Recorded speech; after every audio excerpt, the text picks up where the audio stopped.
Hello guys, कैसे हैं आप लोग। मैं आशा करता हूं आप लोग अच्छे होंगे। मैं भी एकदम fit and fine.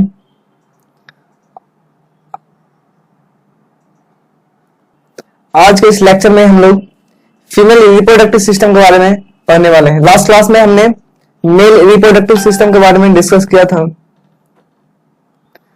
Last class में मैंने आपको मेल रिप्रोडक्टिव सिस्टम के बारे में बताया था। काफी चीज उसमें मैंने आपको बताया था। आज के इस लेक्चर में हम लोग फीमेल रिप्रोडक्टिव सिस्टम को समाप्त करेंगे और बहुत ही अच्छे तरीके से फीमेल रिप्रोडक्टिव सिस्टम को समझेंगे। तो चलिए इस लेक्चर को स्टार्ट करते हैं। तो अगर हम फीमेल रिप्रोडक्टिव सिस्टम को मेल रिप्रोडक्टिव सिस्टम से कंपेयर करते हैं तो फीमेल रिप्रोडक्टिव सिस्टम थोड़ा सा कॉम्प्लेक्स है as compare to male reproductive system, लेकिन हर चीज हम आपको बहुत ही बढ़िया तरीके से समझाएंगे।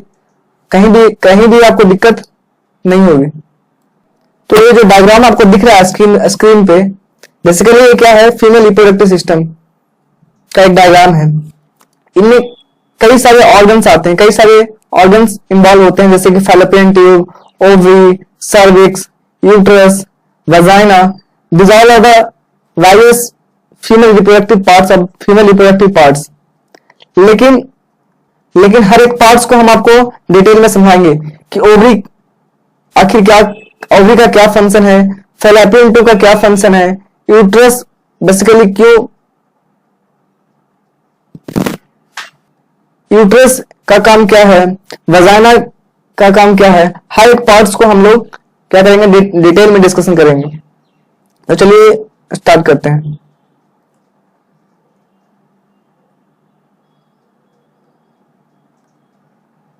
Female reproductive system it consist to system. Female reproductive system दो सिस्टम से मिलकर बना है। एक है प्राइमरी फीमेल रिप्रोडक्टिव सिस्टम, एक है सेकेंडरी फीमेल रिप्रोडक्टिव सिस्टम। जिस प्रकार मेल रिप्रोडक्टिव सिस्टम दो सिस्टम से मिलकर बना था, प्राइमरी मेल रिप्रोडक्टिव सिस्टम और secondary mail reproductive system, similarly female reproductive system भी दो सिस्टम से मिलकर बना है। एक पहला है प्राइमरी फीमेल रिप्रोडक्टिव सिस्टम और जो दूसरा है वो है secondary female reproductive system. Secondary female reproductive system को क्या कहा जाता है, accessory female reproductive system.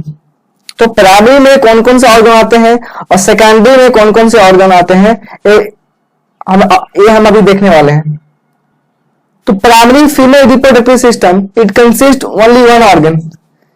Primary female reproductive system में एक ही ऑर्गन होता है, दैट इज ओवरी। जो कि ओवरी आपको यहां पर दिख रहा है, दिस इज ओवरी। तो जो आपको दिख रहा है ये हमारा एक क्या है, फीमेल में पाया जाने वाला एक फीमेल रिप्रोडक्टिव पार्ट है, ओवरी। अब ओवरी का क्या फंक्शन है उसको भी देखने वाले हैं। It is one paired and almond it is one paired and almond shaped. बादाम जिस शेप का होता है, तो ओवरी बादाम शेप का होता है और फीमेल में एक राइट साइड में होता है और एक लेफ्ट साइड में होता है।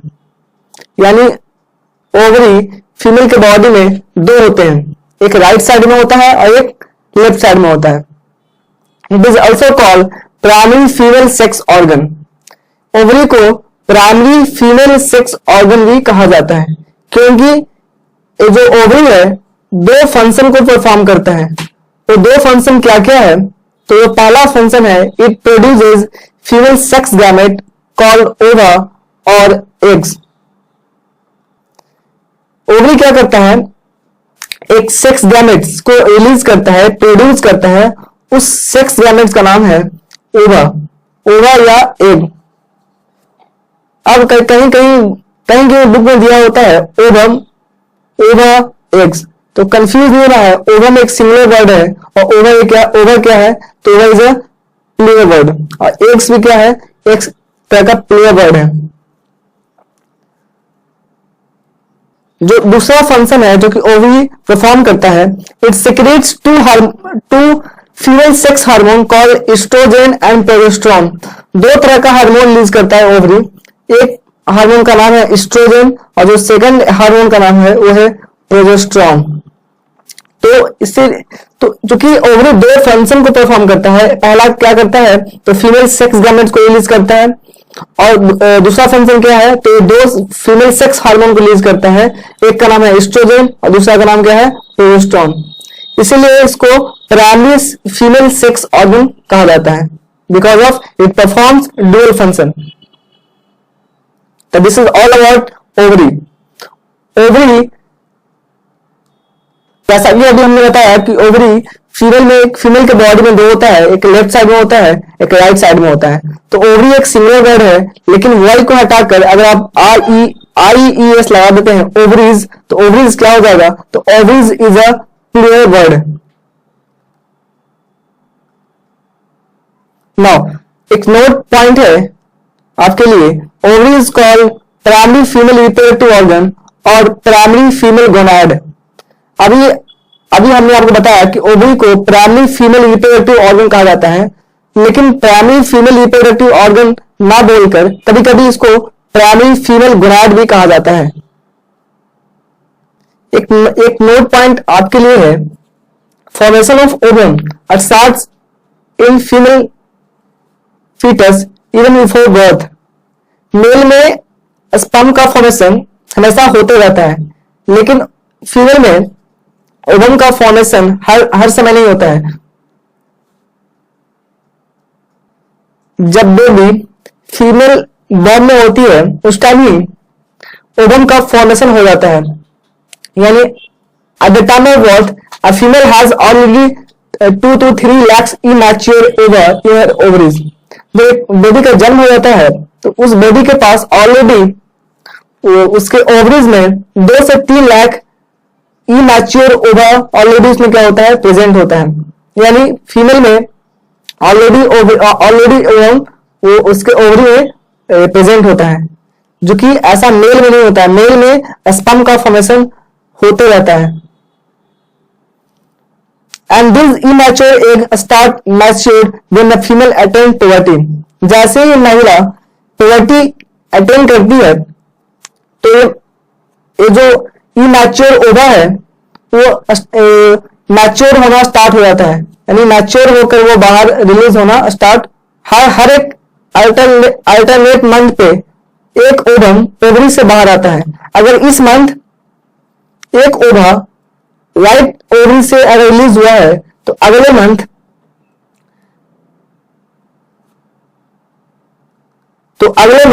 लेफ्ट ओवरी से एक ओवा रिलीज होगा, यानी अल्टरनेट मंथ पे एक ओवम ओवरी से रिलीज होता है।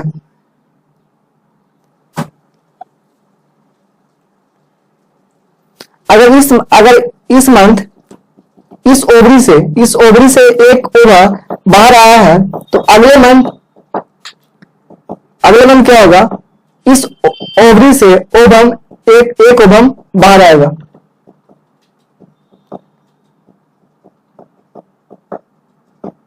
The process of release of ovum from ovary is called ovulation। यानी ओवरी से ओवम का बाहर आने के प्रोसेस को, ओवरी से ओवम को बाहर आने के प्रोसेस को क्या कहते हैं, ओव्यूलेशन कहते हैं। तो the process of release of ovum from the ovary is called ovulation. तो ये था तो this is all about primary female reproductive organ. अब हम देखने वाले हैं सेकेंडरी फीमेल रिप्रोडक्टिव सिस्टम, या इसी को एक्सेसरी फीमेल रिप्रोडक्टिव सिस्टम कहते हैं। अगर कहीं भी आपको दिक्कत हो रही है तो आप कमेंट सेक्शन में बता सकते हैं। इसका नोट्स आपको डिस्क्रिप्शन बॉक्स में मिल जाएगा, आप वहां से जाकर आप इस नोट्स को डाउनलोड कर सकते हैं। तो अब हम देखने वाले हैं सेकेंडरी फीमेल रिप्रोडक्टिव सिस्टम और accessory female reproductive system. It consist many organs. इसमें कई सारे ऑर्गन्स होते हैं, जैसे कि फैलोपियन ट्यूब को ही ओविडक्ट कहते हैं, uterus, vagina, cervix, this all are secondary female reproductive organ. तो हर एक सेकेंडरी फीमेल रिप्रोडक्टिव ऑर्गन के बारे में अभी हम देखेंगे कि फैलोपियन ट्यूब क्या है, यूट्रस क्या है, वजाना क्या है, सर्विक्स क्या है। उससे पहले अगर आपको कहीं भी दिक्कत अगर आ रहा है तो कमेंट सेक्शन में जरूर बताइए, ताकि ताकि आपके डाउट्स को रिजॉल्व किया जाए।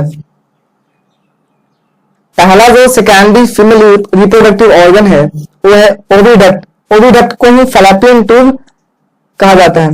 इसी फैलोपियन ट्यूब में फर्टिलाइजेशन होता है। अभी हम समझेंगे फर्टिलाइजेशन क्या होता है, लेकिन अभी के लिए समझिए कि इसी फैलोपियन ट्यूब में फर्टिलाइजेशन यानी इसी फैलोपियन ट्यूब में स्पर्म ओवम के साथ फ्यूज करता है और जाइगोट का फॉर्मेशन होता है।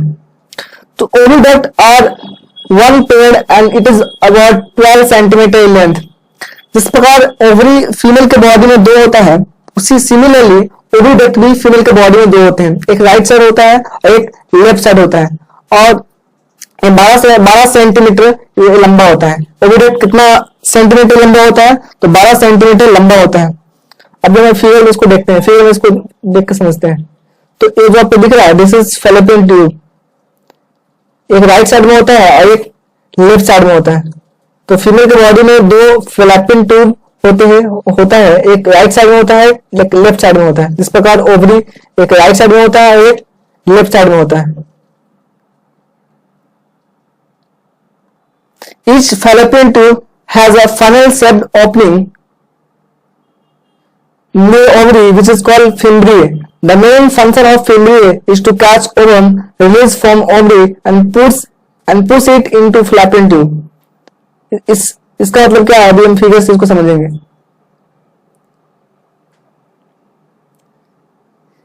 Each fallopian tube के पास, हर एक fallopian tube के पास एक फिंगर लाइक प्रोजेक्शन होता है। एट द एंड एक फिंगर लाइक प्रोजेक्शन होता है। इस फिंगर लाइक प्रोजेक्शन को फिम्ब्रिए कहा जाता है, जो कि ओवरी के नियर होता है। ये जो ओवरी है ना, ओवरी के नियर क्या होता है? एक फिंगर लाइक प्रोजेक्शन होता है। इसी फिंगर लाइक प्रोजेक्शन को क्या कहते हैं? फिम्ब्रिए कहते हैं।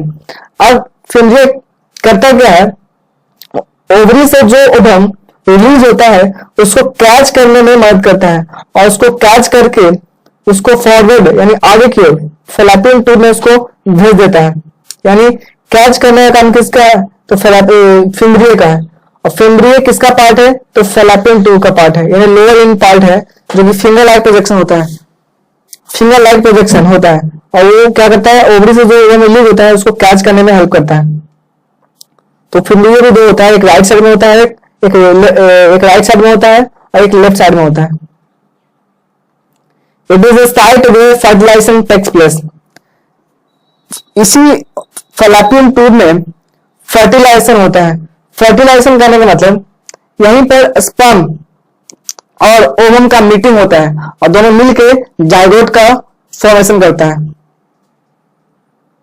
Formation of zygote by the fusion of male sex gametes and female sex gamete is called fertilisation.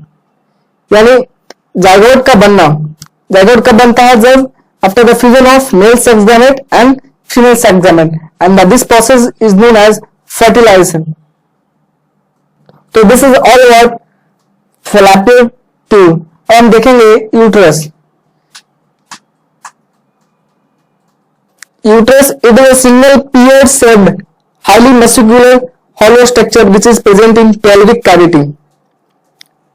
जिस प्रकार ओवरी 2 था, फैलोपियन ट्यूब भी फीमेल के बॉडी में 2 था, लेकिन यूट्रस फीमेल के बॉडी में एक ही होता है, और पियर शेप्ड होता है। यानी आप लोग नाशपाती खाओगे तो नाशपाती शेप का, ये जो नाशपाती फ्रूट होता है उसी शेप का यूट्रस होता है। ठीक है, हाईली मस्कुलर होता है, क्योंकि इसी यूट्रस में बच्चे का क्या होता है?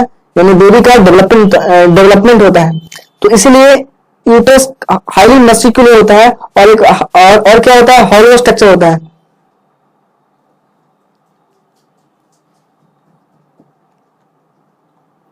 जो कि पेल्विक कैविटी में प्रेजेंट होता है। ये जो आपको दिख रहा है फिगर में, this is uterus. Peer shape यानी नाशपाती शेप का होता है, और फीमेल के बॉडी में सिंगल यूट्रस होता है। It is also called bomb. इसको समटाइम्स बॉम्ब भी कहा जाता है, बॉम्ब, यूट्रस को बॉम्ब भी कहा जाता है, because development of foetus occurs inside uterus, क्योंकि फीटस का डेवलपमेंट इसी यूट्रस में होता है, इसी यूट्रस के अंदर होता है, इसीलिए उसको क्या कहते हैं, बॉम्ब, यूट्रस को क्या कहते हैं, womb. Uterus and ovary is not present in oviparous organism.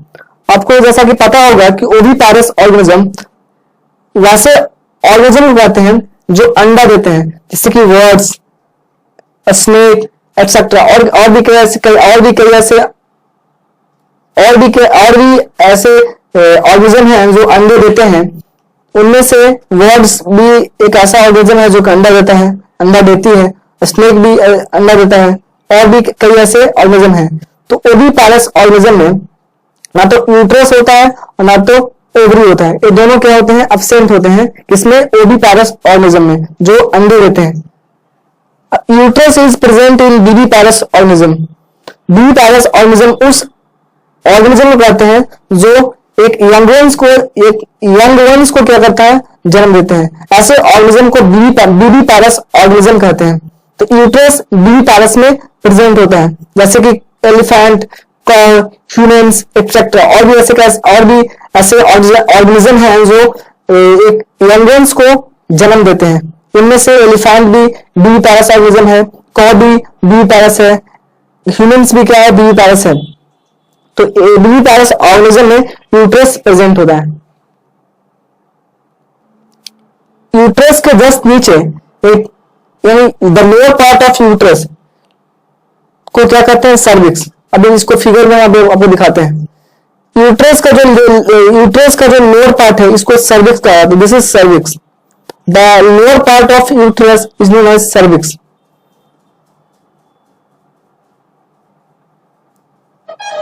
It is the narrow lower portion of uterus is called cervix. ये काफी पतला होता है, काफी नैरो होता है, और यूट्रस का लोअर पोर्शन को क्या कहते हैं, सर्विक्स कहते हैं।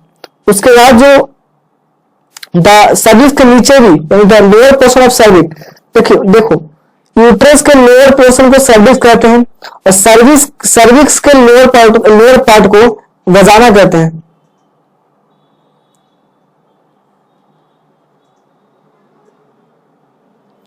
तो it is a female reproductive organ in which penis is inserted for discharging the sperm.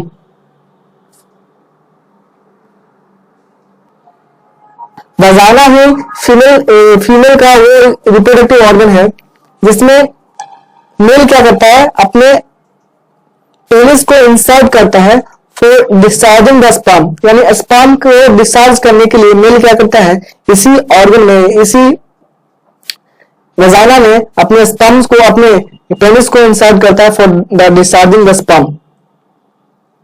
It is about 7 to 10 centimetre length. अगर हम इसकी लंबाई की बात करें तो 7 से 10 सेंटीमीटर लंबा होता है vagina. It act as a birth canal during child birth. जब एक बच्चे का जन्म होता है तो इसी रास्ते के थ्रू बच्चा बाहर आता है, इसलिए इस पैसेज को, इस वजाना ट्रैक को क्या कहते हैं, बर्थ कैनाल कहते हैं, कि बच्चा इसी के थ्रू बाहर आता है।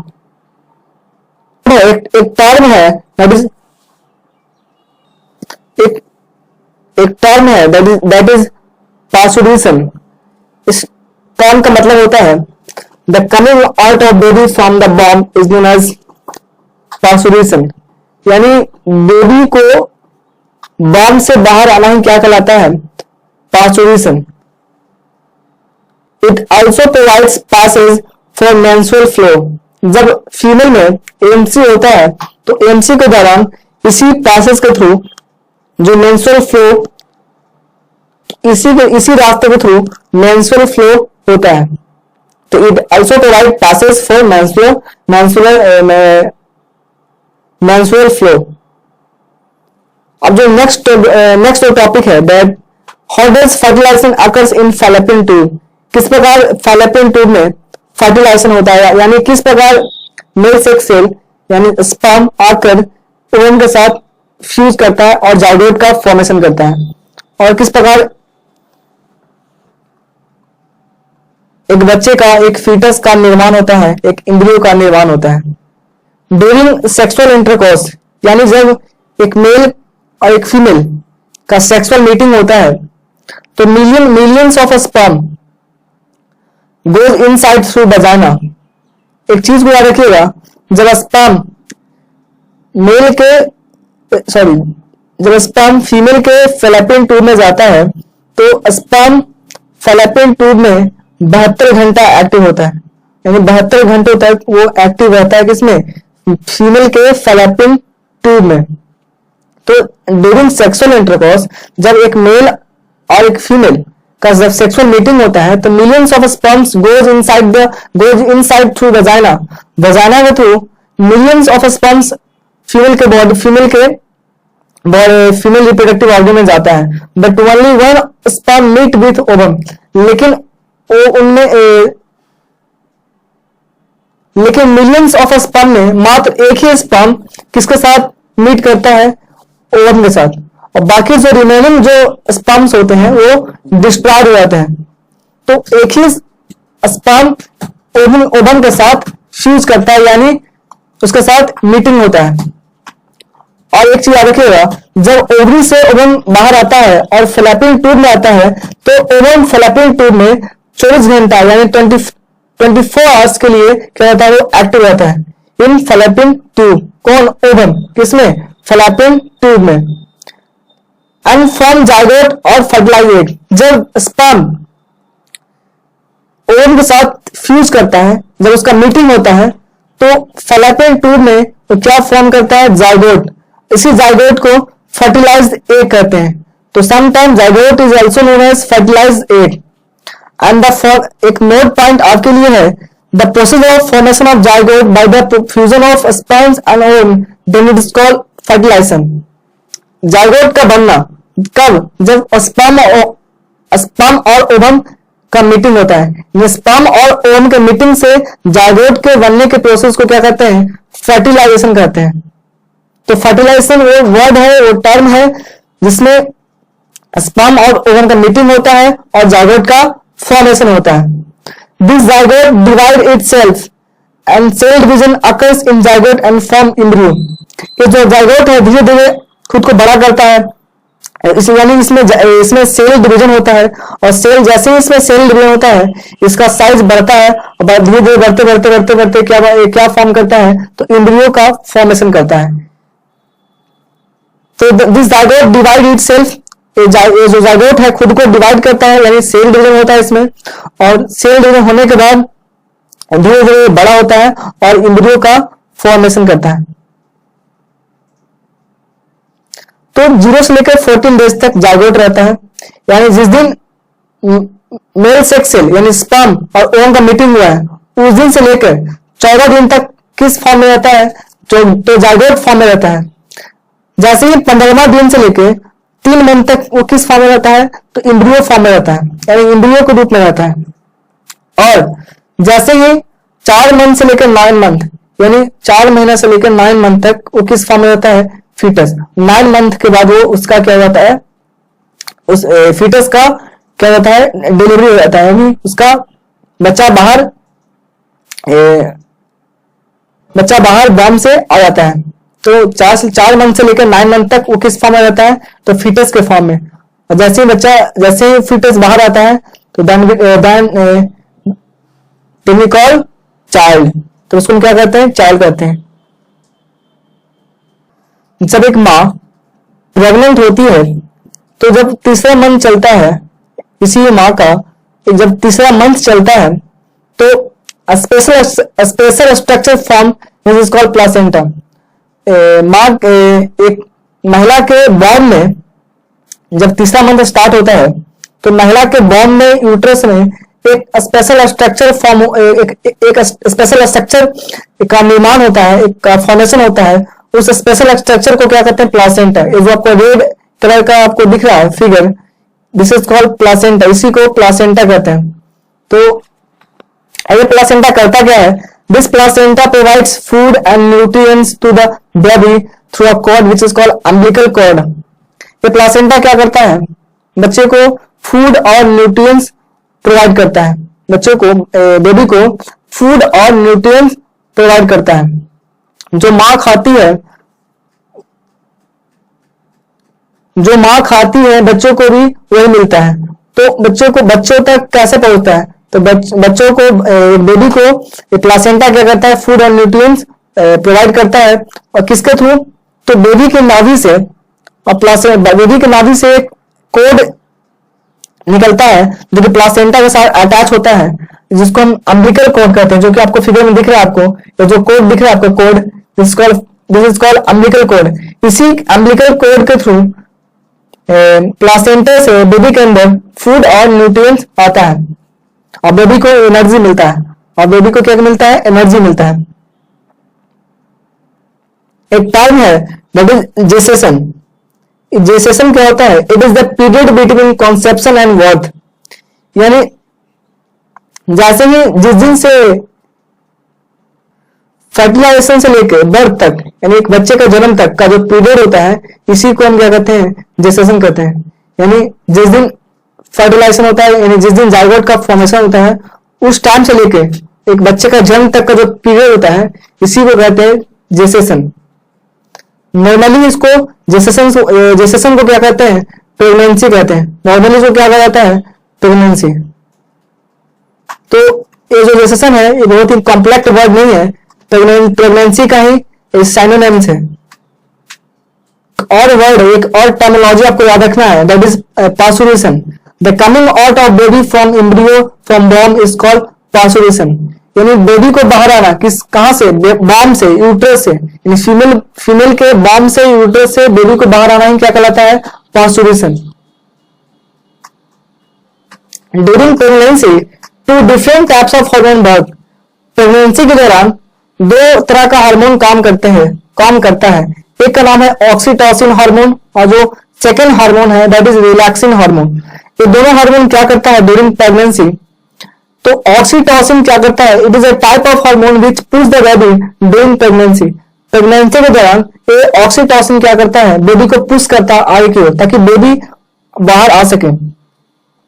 तो बेबी को पुश कौन करता है? तो ऑक्सीटोसिन हार्मोन, जो कि प्रेगनेंसी के दौरान यह हार्मोन एक्टिव हो जाता है।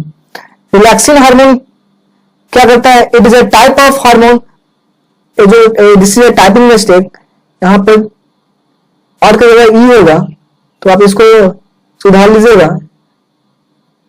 TYPE। तो it is a type of hormone which x tends the वाजाइनल tract so that baby comes out easily. Relaxin hormone क्या करता है? वाजाइनल ट्रैक्ट को क्या करता है? एक्सटेंड करता है, फैलाता है, ताकि बेबी बाहर आ सके easily. Normal pregnancy duration is 280 days और 40 वीक्स। किसी भी ह्यूमंस का जो नॉर्मल प्रेगनेंसी ड्यूरेशन होता है वो 280 डेज होता है, यानी 40 वीक होता है। यानी किसी एक बच्चे को जन्म देने के लिए कम से कम जो नॉर्मल प्रेगनेंसी ड्यूरेशन होता है वो 280 डेज होता है, यानी लगभग 9 मंथ होता है। तो ये आपको ये लेक्चर आपको कैसा लगा? कमेंट सेक्शन में जरूर बताइएगा, और अगर कहीं पर आपको दिक्कत हुई होगी तो कमेंट सेक्शन में जरूर बताइएगा। And thank you very much for watching video. जय हिंद, जय भारत।